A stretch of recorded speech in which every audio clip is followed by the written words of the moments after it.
So good day mga ka-smiley. Ito nabuksan na natin yung kaha ng NMAX B1 Naked project natin na i-rewire. So ito yung mga dugtungan na to, wala na yan dapat dito.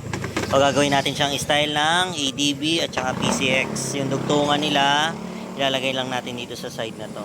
Umpisahan muna natin sa battery. So sa battery mapapansin nyo wala siyang fuse box. Ayan. So rekta lang siya. Ayan, umakyat, tapos dito napunta.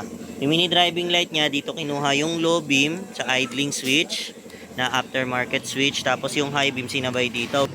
So kung maganda sa kanila yan, yung ganyang klase ng pagwa-wiring, sa atin, mas gagandahan natin. Ayan.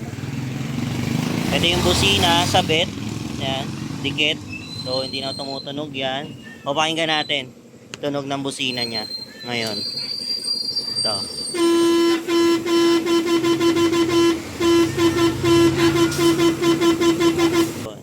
So, ang ganda ng busina niya. O, papagandahin natin yan lalo.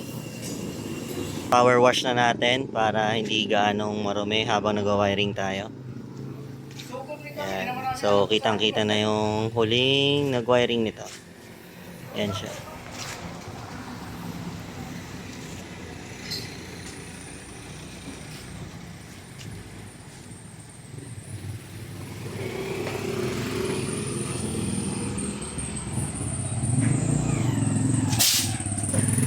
Good evening mga ka-smiley. Tapos na yung ating NMAX B1 wiring setup. So, ano ba mga upgrade dito ni Sir? So, una muna, punta tayo sa battery. Ayan. So, yung battery, ayan, yung yung signal at saka ABS. So, nagkapalit na po yan. Yung ABS, yun na yung nasa signal. Then, yung ABS, yun na yung ating horn fuse. Kasi itong nadagdag, ito naman yung ating all lights fuse. Yan. So, yan yung ating setup. So, wala tayong terminal sa negative.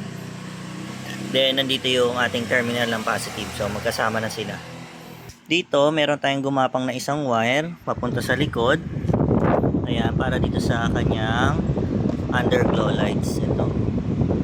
Ay, dual contact. Kaya lang, mas gusto daw ni Sir na nandito sa brake light. So hindi ko na to pinakialaman. Ito yung unang gumawa ng wiring. So nakatap lang naman to sa dual contact. Ngayaan ko na lang. Yan. So at least nakaabang na yung kanyang original na pang dual contact. Nandito lang yan. Ito yung ating wiring. Ayan. Yung Yamaha trigger natin, dito natin yung kinuha. Tapos headlight, park light ng likod, park light ng harap, tapos low beam tsaka high beam nandito rin. So kaya yan naka-modify ngayon. Ito ay tuluan ng tubig. Ayan. So ito yung ating setup. Ito yung horn selector. Ayan. So ito yung ating stock horn, dito natin nilagay. Kasi ito naman yung ating mga relay. So itong relay na to, ito yung MDL switching relay natin. Ito yung ating all lights relay. Tapos stock horn, then loud horn. Tie switch. Ayan. So ang disadvantage lang po ng tie switch is wala siyang off sa gitna ng signal light. Ayan. So manual mo siyang i-slide. So ang kinaganda nito, may passing na. Ito na yung magiging mini driving light ni Sir. Isa lang. Kasi ito yung underglow lights. Separate siya. Park light and headlight. Ginawa ko muna ng paraan, nirektahinan ko na muna kasi putol na to eh. Pero for the meantime, goods na muna yan. Papalitan na lang yan ni Sir. So ganyan po yun ang pagmamodify natin. So pag kinagalaw yung manibela, ganyan.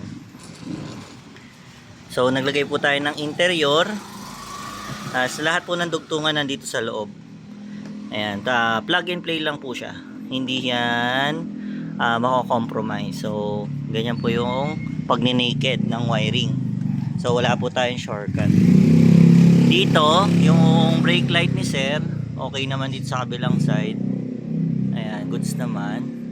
Pansin nyo, yung wire ko, ayan lang. Single lang dito. Yun. So, ito ay yung para sa charger ni Sir. Ito yung dugtungan nun. Ito, sa charger ni Sir, nandito. Tapos ito naman yung para sa voltmeter. So ito yung ating isang horn. Nandito siya. Ayan, maganda ang play niya. Tapos yung isa ay dito, binutas natin yung chassis. Naglagay tayo ng bracket. Tapos ito yung isang horn. Nandito. Ayan. And then dito, sa unahan, kaparesto na nasa likod, underglow lights. Or dual contact. Ayan yung positive nun. Okay. So ayun. So ito dati existing na to na mini driving light ni sir. Alright. So good day mga ka-smiley. Tapos na yung ating NMAX B1 setup. So mga upgrade dito ni sir ay itong tie switch. Ayan. Tie switch. Yan yung winiringan natin. So dito sa tie switch, itong brake niya ay putol na. So ginawa ko muna ng paraan, nirektahinan ko na muna para magamit. Ganyan siya ang setup natin. Ayan. Okay. So test tayo. Okay. So naka-off yan. So kahit i-off ko yan at i-on ko to, yan, pati ito yung mini driving light, hindi siya nag-o-open. Yan, wala. Kasi ginamit natin yung Yamaha trigger. Okay. So pag yan, naka-on na siya, naka-on din to. Pag ini-start natin, yun, nabuhay na yung kanyang mini driving light tsaka headlight. So ito yung yan, mini driving light. Tapos off muna, park light, then headlight. Yan. Park light, headlight. Tapos high beam. Yan. Ngayon, buhayin ko yung mini driving light. Yon, tapos kasabay na yung high beam.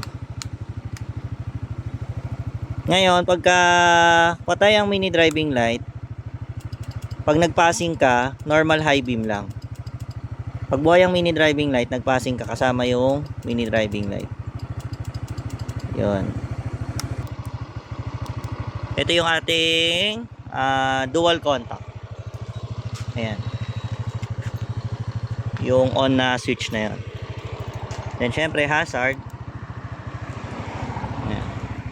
Then, yung stock busina natin, pag nakalubog, stock busina yan. Yan. Tapos, pagka loud horn. Yun. Diba?